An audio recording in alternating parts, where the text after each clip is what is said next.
નમસ્કાર, કેમ છો? તમામ વિદ્યાર્થીઓ મજામાં હશો? ધોરણ 10 વિષય વિજ્ઞાન એમાં આજે આપણે ચેપ્ટર નંબર 7 કંઈક નવા ચેપ્ટરની શરૂઆત, સજીવો કેવી રીતે પ્રજનન કરે છે એ ચેપ્ટર વિશે અભ્યાસ કરવાનો છે. વિદ્યાર્થી મિત્રો, ધોરણ 10 ની અંદર અભ્યાસ કરતા તમામ વિદ્યાર્થીઓને પોતાની સાથે ભણતા મિત્રોને લિંક શેર કરી દેજો, ચેનલને સબસ્ક્રાઇબ કરી દેજો. આમ તો તમને નોટિફિકેશન મળતી હશે, તમે સબસ્ક્રાઇબ કરેલી જ હશે, તો આ લેક્ચરને લાઈક પણ કરી દેજો. આજના લેક્ચરની શરૂઆત કરીએ આપણે. તો સજીવો કેવી રીતે પ્રજનન કરે છે એમાં આપણે જોવાના છીએ પ્રસ્તાવના. અને એક કોષી સજીવો હોય તો એક કોષી સજીવોમાં કેટલીક પ્રજનન પદ્ધતિઓ છે, એ કેટલીક પ્રજનન પદ્ધતિઓ આજે આપણે અભ્યાસ કરવાના છે. તો વિદ્યાર્થી મિત્રો, ખાસ તમારા મિત્રોને પણ જોડી દેજો. ટૂંક સમયમાં તમારા રાઉન્ડ સ્ટાર્ટ થઈ ગયા હશે અને દ્વિતીય સામયિક પરીક્ષા પણ આવતી હશે તમારી. આ દરેકની અંદર આ ચેપ્ટર અગત્યનું સાબિત થશે.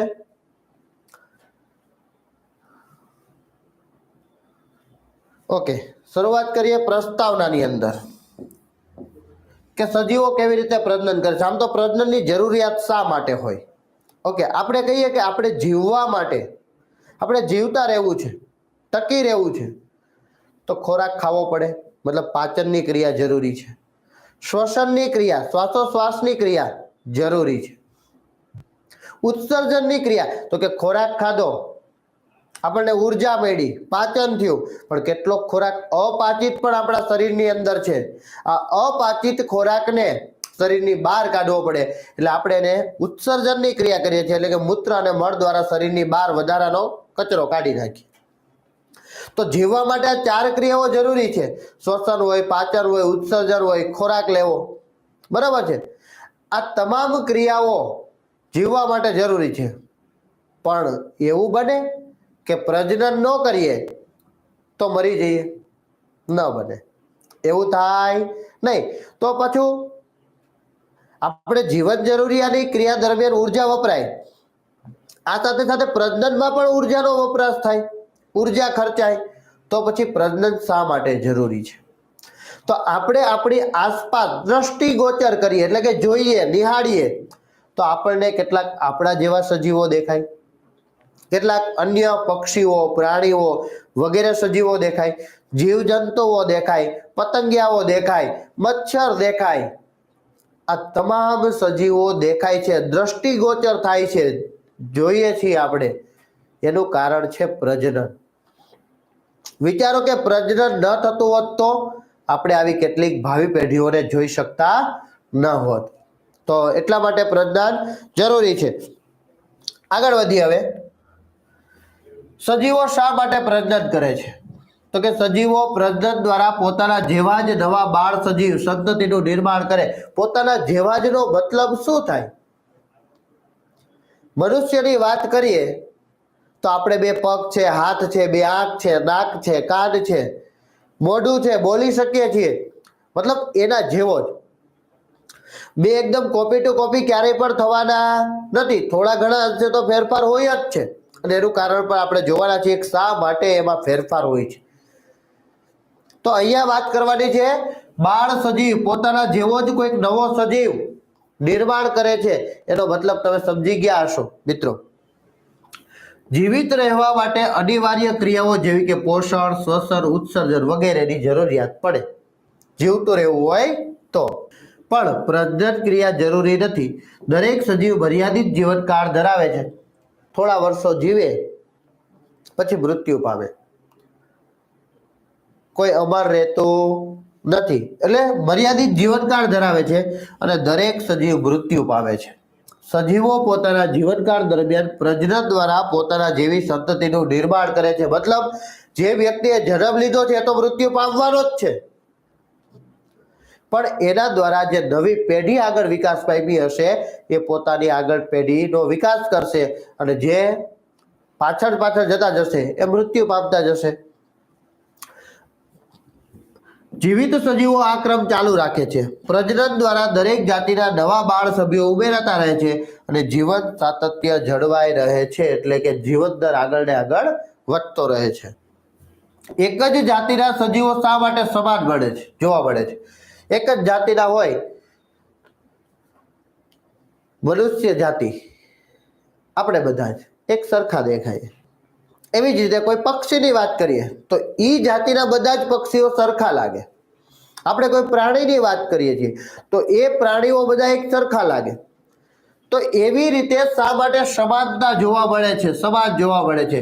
તો એક જ જાતિના સજીવો સમાન જોવા મળે છે કારણ કે તેમના શરીરની સંરચના, કદ તેમજ દેખાવ સમાન હોય છે. શું કામે સમાન હોય? તો કે પ્રજનન આધારભૂત સ્તરે સજીવ સંરચનાની બ્લુપ્રિન્ટ તૈયાર કરે છે કે પોતાના જેવા લક્ષણો પોતાની બાળ પેઢીમાં મોકલે છે. કોષના કોષ કેન્દ્રમાં રહેલા રંગસૂત્રોના ડીએનએ, એટલે કે ડીએનએ ની અંદર રંગસૂત્ર હોય એવું તમે પાછલા વર્ષોમાં ભણીને આવતા હશો. ડીએનએ નું પૂરું નામ શું થાય? તો કે ડીઓક્સી રિબોન્યુક્લિક એસિડ. કોઈક વખત કોઈક બુકની અંદર અહીંયા રિબોઝ આપ્યું હોય બહુવચન તો પણ ચાલે, ડીઓક્સી રિબોન્યુક્લિક એસિડ અથવા તો રિબોન્યુક્લિક એસિડ. પણ આપણે અહીંયા રિબોન્યુક્લિક એસિડ આપ્યું છે એટલે બને ત્યાં સુધી આવું જ યાદ રાખવું, ડીઓક્સી રિબોન્યુક્લિક એસિડ. અણુમાં આનુવંશિક પદાર્થ રહેલો હોય છે, લક્ષણ રહેલું હોય છે, એનો સંદેશો રહેલો હોય છે. કહેવાય કે પિતૃઓમાંથી બાળકને આ ડીએનએ દ્વારા એની અંદર રહેલા જનીન દ્વારા આ એના લક્ષણો મળતા હોય છે. તો આ સંદેશો પિતૃમાંથી સંતતિમાં આવે છે. કોષ કેન્દ્રમાં રહેલા ડીએનએ કોષમાં પ્રોટીન સંશ્લેષણની સૂચનાનો સ્ત્રોત છે. એક વાક્યમાં પ્રશ્ન પૂછાય, ડીએનએ છે એ ડીએનએમાં શું હોય? તો કે પ્રોટીન સંશ્લેષણ હેતુક માહિતી હોય છે. પ્રોટીન સંશ્લેષણની સૂચનાઓ, માહિતીઓ હોય છે. યાદ રાખજો. કોષમાં ઉત્પન્ન થતા પ્રોટીનના પ્રકાર, લક્ષણો માટે જવાબદાર છે. પ્રોટીન પોતાનો આકાર બદલે એટલે કંઈક ભિન્નતા સર્જાય. પ્રોટીન પોતાનો આકાર બદલે તો શું સર્જાય? ભિન્નતા સર્જાય. એ જ જાતિના સજીવોમાં વિશિષ્ટ ડીએનએ હોય છે અને તે પ્રજનન દ્વારા અનુગામી પેઢીમાં એટલે કે આગળની પેઢીમાં વારસા રૂપે, વારસાગત રીતે પ્રાપ્ત થાય છે. જે કંઈ પણ લક્ષણો છે દાદાઓમાંથી પિતામાં, પિતામાંથી આપણામાં, એવી રીતે કન્ટિન્યુ આગળ ને આગળ વધતા જાય છે. ડીએનએ પાસે રહેલી માહિતી અનુરૂપ પ્રોટીનનું નિર્માણ થાય છે. આથી સજીવો થોડી ભિન્નતાઓ સાથે તેમની આબેહૂબ પ્રતિકૃતિઓનું નિર્માણ કરે છે. જો અહીંયા કીધું છે, આથી સજીવો થોડી ભિન્નતાઓ સાથે તેમની આબેહૂબ પ્રતિકૃતિઓનું નિર્માણ કરે છે. નવું લક્ષણ, આપણે લક્ષણોની વાત કરીએ છીએ. કેવા લક્ષણો એડ થાય? તો કે ઘણા બધા લક્ષણો છે, જેમ કે આંખનો રંગ, આ કાન છે એ કાનની આ બૂટ છે એ બૂટ, આ બૂટ જોડેલી હોય, ગાલ સાથે અડેલી હોય કે મુક્ત હોય.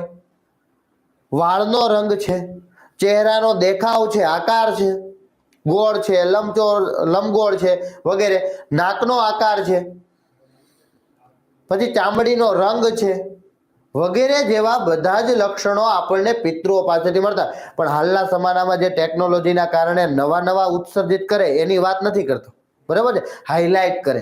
હા, એ પિતૃઓ પાસેથી ના મળે, પણ ક્યાં પિતૃઓ પાસેથી મળે? એમના હોય અને આપણામાં આવ્યા એ જ લક્ષણ પિતૃઓ પાસેથી મળ્યા કહેવાય છે. કોષીય પ્રજનન. આપણે સૌપ્રથમ એકલ સજીવોમાં જ પ્રજનનની વાત કરવાના છે. અહીંયા પણ એ જ વાત છે કે કોષીય પ્રજનન. કોષીય પ્રજનન એટલે કોષ વિભાજન.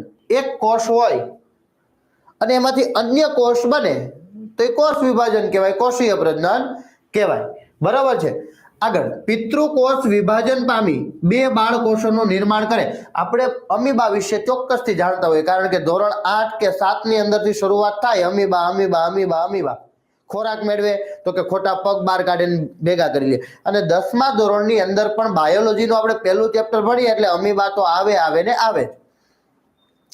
આ અમીબા, એક અમીબા હોય એમાંથી બે અમીબા થાય. એનું કારણ પણ શું?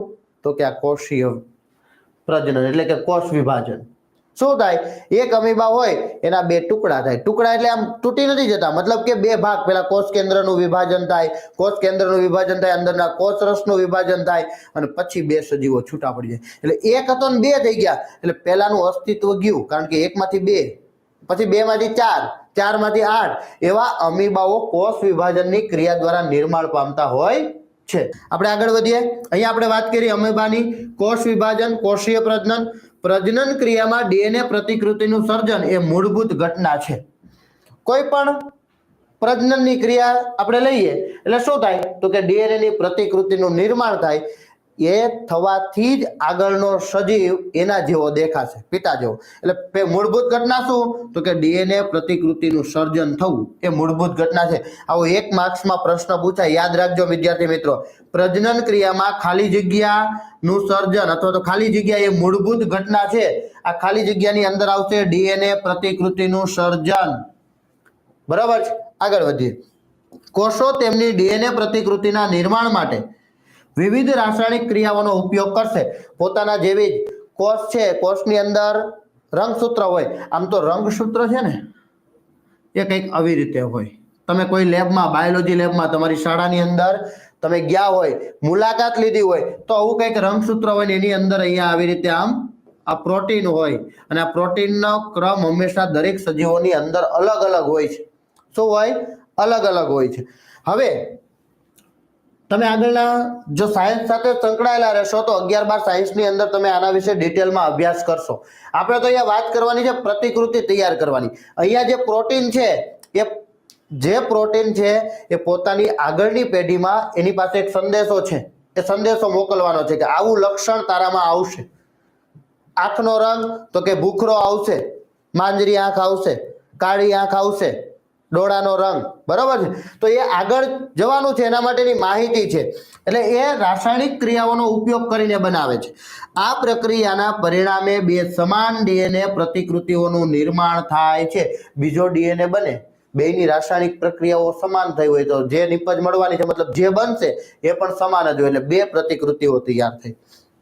આ 2 ડીએનએ પ્રતિકૃતિના સર્જનની સાથે બીજી કોષીય સંરચનાઓ એટલે કે અંગિકાઓનું પણ સર્જન થાય છે. કારણ કે કોષ હોય, કોષની અંદર કોષરસ હોય, કોષરસની અંદર કેટલીક અંગિકાઓ હોય જે કોષનું કામ કરે અને આપણા શરીરને, મને બોલવા માટેની શક્તિ પણ એ કોષો દ્વારા જ મળે. હું જોઈ શકું છું, કોષો દ્વારા જ થાય બધું. તો એની અંદર આવી અંગિકાઓ કે જે પોતાનું કામ કરે અને આ કોષને સક્ષમ બનાવે કાર્ય કરવા માટે, તો એ પણ અંગિકાઓનું સર્જન પણ એ કોષની અંદર થતું હોય છે. આગળ વધીએ. અંતે આ 2 ડીએનએ પ્રતિકૃતિઓ તેમની સાથે કોષીય અંગિકાઓને લઈ 2 સમાન બાળકોષોમાં અલગ પડે. ધારો કે એક અમીબા છે, એનું કોષ વિભાજન થાય ને અંગિકાઓ બધી એક જ બાજુએ રહી જાય ને બીજા કોષની અંદર અંગિકા ન રહે તો શું થાય તો કે પેલો બાળકોષ છે મૃત્યુ પામે. કેમ? અંદર જે અંગિકાઓ છે એને જીવતી રાખવા માટે જે કાર્ય કરવાનું છે એ નહીં કરી શકે. અંગિકા વિશે કણાભ સૂત્ર, લાઇસોઝોમ તમે ધોરણ 9 ની અંદર ભણીને આવતા હશો. બરાબર. આપણે આ વર્ષે કંઈ ભણવાનું નથી. આપણે બસ એટલું યાદ રાખવાનું કે અંગિકાઓ લઈ સમાન રીતે છૂટું પડે તો 2 અમીબા છે, આની અંદર અંગિકા હશે, આની અંદર પણ અંગિકા હશે. 2 પોતપોતાનું કામ કરશે, બંને જીવી જશે. ફરીથી એમાંથી પાછું કોષ વિભાજન થઈને 4 બનશે, 4 માંથી 8, એવી રીતે કોષ વિભાજન થઈને નવા સજીવો બનતા રહે છે. આ રીતે કોષ વિભાજન દ્વારા 2 બાળકોષોનું નિર્માણ થાય છે. બની ગયા 2 સજીવો. તેથી કોષ વિભાજન ફક્ત ડીએનએ પ્રતિકૃતિના સર્જન પૂરતો નથી. ખાલી પ્રતિકૃતિ બની ગઈ એટલે પૂરતો નથી, નવો સજીવ પણ નિર્માણ પામતો હોય છે. જાતિની જીવિતતા માટે ભિન્નતાઓ ઉપયોગી છે. સમજાવો. શેના માટે? જીવિતતા માટે ભિન્નતાઓ ઉપયોગી છે. જીવતી રાખવી હોય તો ભિન્નતાઓ ઉપયોગી છે. ઓકે.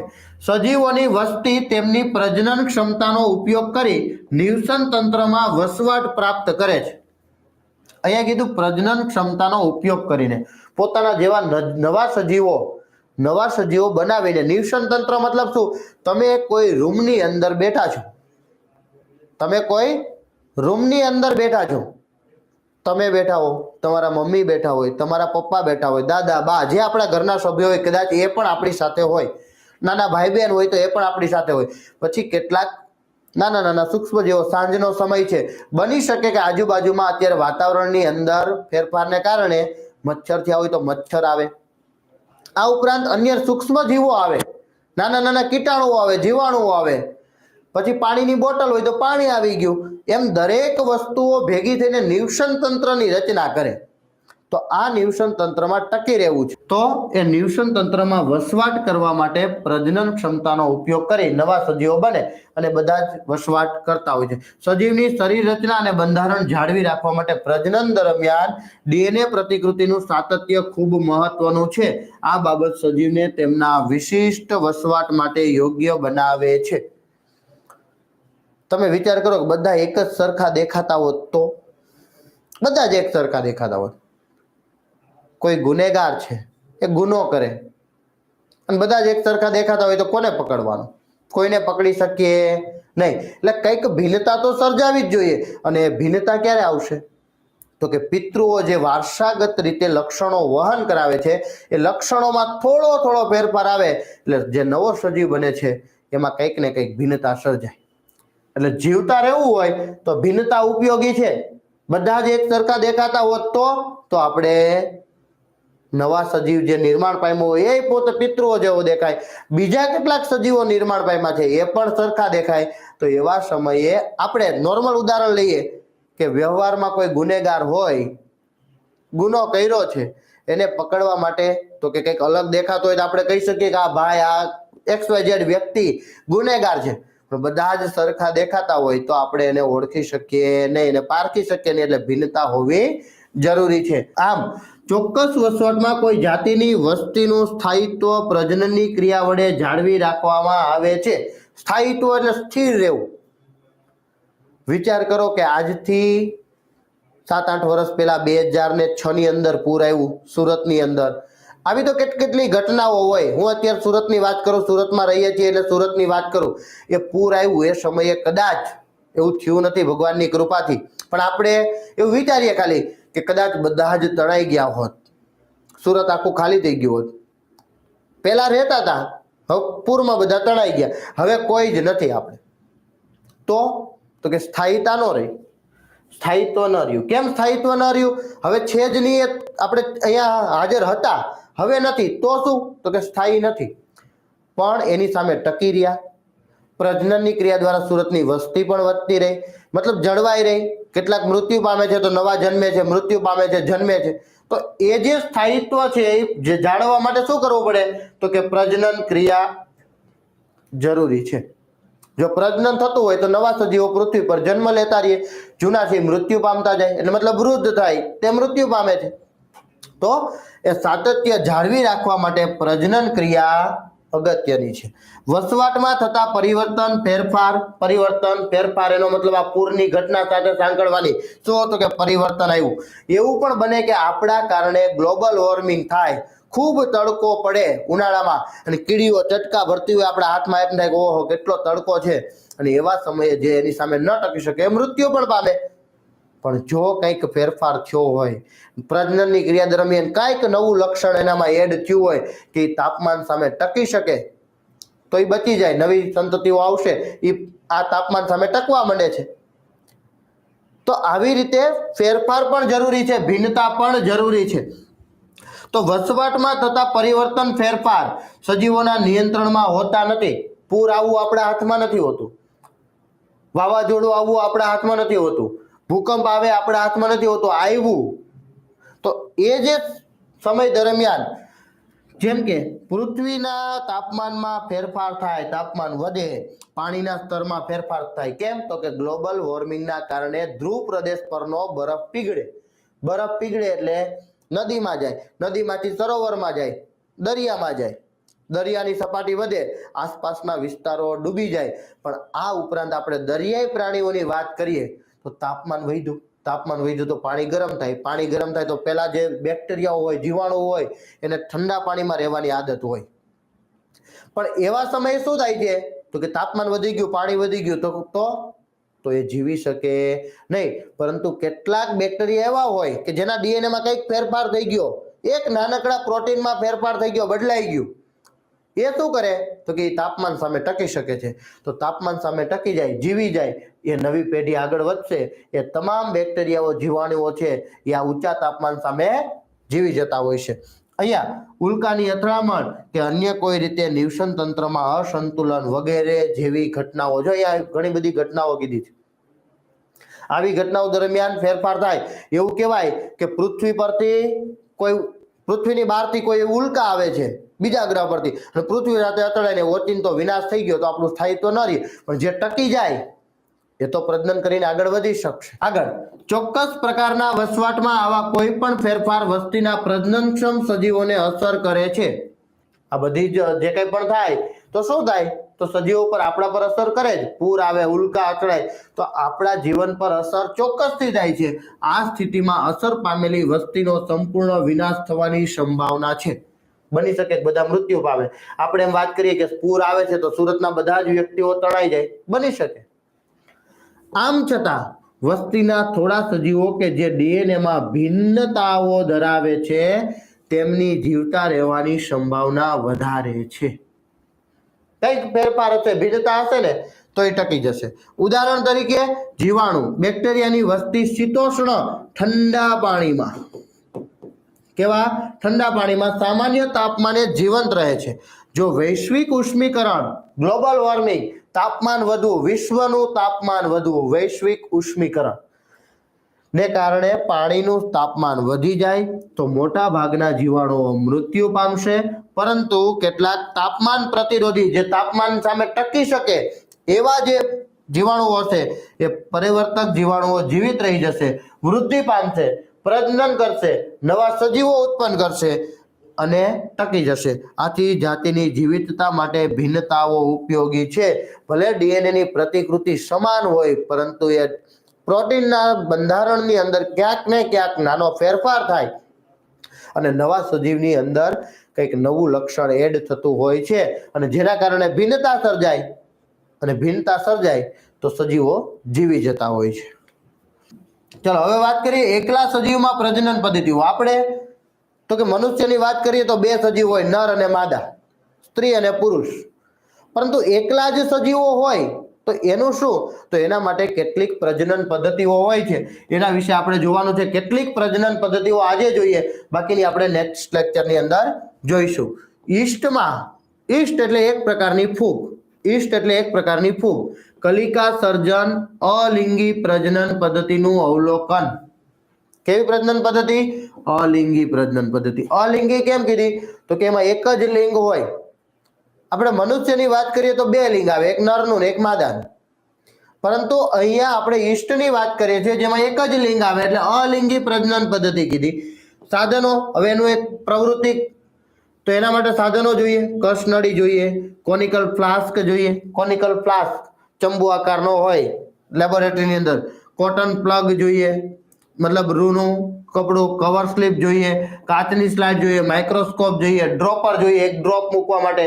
સ્લાઇડ જોવી છે તો એની ઉપર પાણી મૂકવાનું થાય, કોઈ કેમિકલ મૂકવાનું થાય તો એના માટે ડ્રોપર જોઈએ.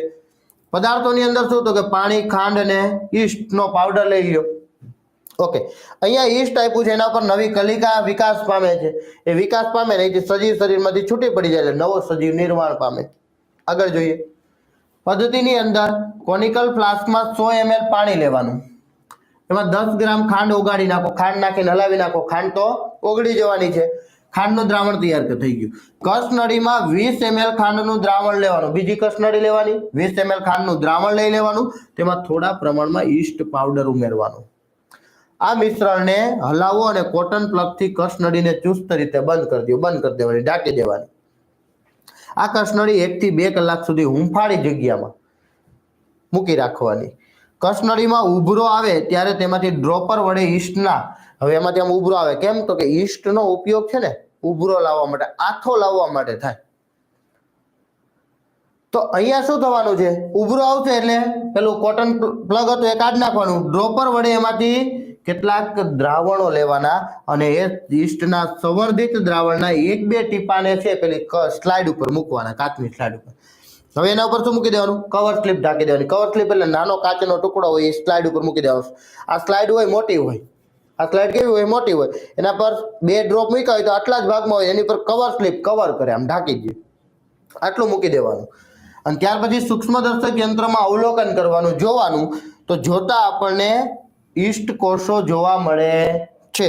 કલિકાનો અર્થ ઈષ્ટ કોષોની સપાટી પર કોષ વિભાજનને કારણે જોવા મળતી બાહ્ય વૃદ્ધિ. પેલા કંઈક આવું હોય એમાંથી કંઈક નવી બાહ્ય વૃદ્ધિ દેખાય છે. જો આના જેવું જ દેખાય છે, હવે અહીંથી છૂટું પડી જાય તો એ પણ આના જેવું જ દેખાવાનું છે, તો નવો સજીવ નિર્માણ પામે છે. બ્રેડના ટુકડા પર રાઇઝોપસ ફૂગની વૃદ્ધિનું અવલોકન કરવું. બ્રેડનો ટુકડો હોય ભીનો કરીને એને કોઈ એક જગ્યાએ થોડા સમય માટે મૂકી દેવામાં આવે તો એના પર આ રાઇઝોપસ ફૂગ છે એ નીકળતી હોય અને એના જે ઉપરનો ભાગ છે એમાંથી આમ તો એ કડક હોય, મજબૂત હોય, પણ યોગ્ય પરિસ્થિતિમાં એનો વિકાસ થાય ઘણા બધા બીજાણુઓ છૂટા પડતા હોય છે. પેટ્રી ડીશ, વિવર્ધિત કાચ, ભેજયુક્ત બ્રેડનો ટુકડો લેવાનો છે અને એનું અવલોકન કરવાનું છે. પદ્ધતિની અંદર જોઈએ, બ્રેડનો ટુકડો પાણીમાં સહેજ પલાળો. આમ તો વિદ્યાર્થી મિત્રો આ ચોપડીમાં છે ને પ્રવૃત્તિના સ્વરૂપમાં આપેલી હોય પણ આપણે કોઈ દી વાંચતા નથી. આ તમારા માટે છે કે એક વખત નજર સામેથી જાય તો આપણને શું પદ્ધતિ છે એ તમને ખ્યાલ આવી જતો હોય છે. બરાબર છે. તો બ્રેડનો ટુકડો પાણીમાં સહેજ પલાળો. પલાળેલા બ્રેડના ટુકડાને પેટી ડીશમાં મૂકી દો. થોડા સમય સુધી રાખવાનો છે. પેટી ડીશને 3-5 દિવસ અંધારામાં ઠંડા વાતાવરણમાં રાખવાની, એટલે તમને એના પર ફૂગ દેખાશે. આપણા ઘરે રોટલીનો ટુકડો હોય, બ્રેડનો ટુકડો હોય કે કંઈ રહી ગયું હોય અને શું સહેજ પલળતો હોય ને એના ઉપર તમને ફૂગ થતી જોવા મળશે, તો એ ફૂગ એટલે રાઇઝોપસ. બ્રેડના ટુકડાનું વિવર્ધિત કાચ વડે, એટલે કે પેલો જે બિલોડી કાચ આપણે કહીએ એ કાચ વડે અવલોકન કરવાનું. બ્રેડના ટુકડા પર રૂના સફેદ તાતણા જેવી જાળીરૂપ રચના જોવા મળે છે. કોના જેવી દેખાય? રૂના સફેદ તાતણા જેવી જાળીરૂપ રચના જોવા મળે છે. હવામાં રહેલા ફૂગના બીજાણુઓ રૂપે ફૂગ બ્રેડના ટુકડા પર આવી. બ્રેડ પર રાઇઝોપસ ફૂગ વૃદ્ધિ પામે છે, કારણ કે એને ત્યાં પોષણ મળી રહેવાનું છે. વિષમ પોષી પોષણ કહેવાય. બીજા પર આધાર રાખે ને પાછું એ રીતે મૃત હોય ને એ મૃતમાંથી પોષણ મેળવે એટલે મૃતક જેવી પોષણ પણ કહેવાય. ફૂગના બીજાણુ બ્રેડ પર અંકુરણ પામી. હવે ક્યારે અંકુરણ પામશે? તો કે યોગ્ય પરિસ્થિતિ હશે ને તો. આપણે પૂરી પાડી દીધી. શું? તો કે ઠંડક વાળું વાતાવરણ આપ્યું. એટલે એ જે બીજાણુ છે ને એની બહારનું આવરણ હોય ને એ મજબૂત હોય, કડક હોય. ધારો કે પિસ્તા હોય તો પિસ્તાની અંદર સોફ્ટ બી હોય, પણ ઉપરનું જે આવરણ છે એકદમ મજબૂત હોય. એ તૂટી જાય તો આપણે સરસ મજાની રીતે ખાઈ શકીએ. એવી જ રીતે ફૂગ છે ને એ ફૂગની બહારનું આવરણ ખૂબ સખત હોય. એને યોગ્ય પરિસ્થિતિ આવે ને તો એ સખત આવરણ તૂટે અને એનું અંકુરણ થાય. ઈ આવરણ ક્યારે તૂટશે? ઠંડકમય વાતાવરણ, યોગ્ય વાતાવરણ પૂરું પાડવામાં આવે એટલે તૂટે અને એનું અંકુરણ થઈ અને ફૂગ આપણને જોવા મળતી હોય છે. કારણ કે બ્રેડ પર અંકુરણ માટે જરૂરી ભેજવાળું પર્યાવરણ અને પોષક દ્રવ્યો પ્રાપ્ત થઈ જાય. પોષક દ્રવ્યો કેમ કીધા? તો કે બ્રેડમાંથી મેળવી લેશે પોષક દ્રવ્યો. અને અંકુરણ કઈ રીતે?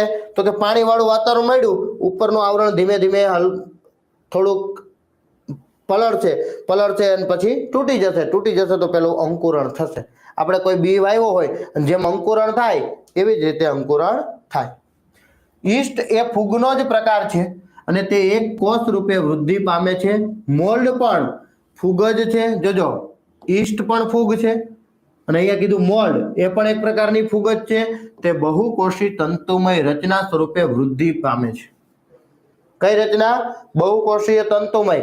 આપણે એક કોષો અમીબાથી એક કોષીય છે, પણ ફૂગ છે એ બહુકોષી તંતુમય રચના સ્વરૂપે વૃદ્ધિ પામે છે. આવો પણ પ્રશ્ન પૂછાય. અમીબા એક કોષી છે પણ ફૂગ બહુકોષી છે, એક કરતા વધારે કોષો આવેલા હોય છે. તેને કવકજાલ કહે છે. એક જ સજીવમાંથી નિર્માણ પામેલી નલિકામય શાખાઓ કવતંતુ જનીનિક રીતે સમરૂપ ઘણા કોષ કેન્દ્રો ધરાવે છે. હમણાં આપણે કીધું કે અમીબાના એક સરખા ભાગ પડે. કેમ ભાગ પડે? તો કે એની અંદર કોષ કેન્દ્ર હોય, કોષરસ હોય, અંગિકાઓ હોય ને એક સમાન રીતે ભાગ પડે. એમ અહીંયા પણ એની અંદર જનીનિક રીતે સમરૂપ ઘણા કોષ કેન્દ્રો હોય છે અને પછી એમાંથી છૂટા પડતા જાય, ગુણક થાય. ઘણી બધી ફૂગ આપણને જોવા મળે થોડા દિવસોની અંદર. ઈસ્ટમાં કલિકા સર્જન પદ્ધતિથી પ્રજનન થાય છે, જ્યારે મોલ્ડમાં અલિંગી બીજાણુઓ વડે પ્રજનન થાય છે. મોલ્ડમાં અલિંગી બીજાણુઓ વડે આ કીધું એમ આવું આવરણ હોય એ આવરણ યોગ્ય પરિસ્થિતિની અંદર તૂટે અને એની અંદરથી અંકુરણ થતું હોય છે. ભાજન એટલે શું ને ભાજનના વિવિધ પ્રકાર સમજાવવાનું. અહીંયા આપણું અમીબાની પહેલી પદ્ધતિની શરૂઆત થાય છે. ભાજન એટલે એક પ્રકારનું કોષ વિભાજન જ કહેવાય. કોષ ભાજન, કોષ વિભાજન, ભાજન, બરાબર. એક કોષી સજીવો કોષ વિભાજન દ્વારા નવા સજીવોનું નિર્માણ કરે છે. કેવી રીતે કરે? તો કે જોઈ ગયા, વારંવાર જોઈ ગયા, કહું છું એમ કે 7મું ધોરણ તમે ભણતા હશો, વિજ્ઞાનની ચોપડી લીધી હશે, ત્યારથી લઈને અત્યાર સુધી અમીબા અમીબા અમીબા એક વખત તો આવે ને આવે જ. અહીંયા નવા સજીવોનું નિર્માણ કરે. કોષ વિભાજનની આ પ્રજનન ક્રિયાને ભાજન કહે છે. જીવાણુઓ અને પ્રજીવો જેવા એક કોષી સજીવોમાં અલિંગી પ્રજનનની સૌથી સરળ પદ્ધતિ ભાજન છે. યાદ રાખવાનું, એક લિંગી હોય એનો મતલબ એમ કે એમાં નર અને માદા આવતા જ નથી.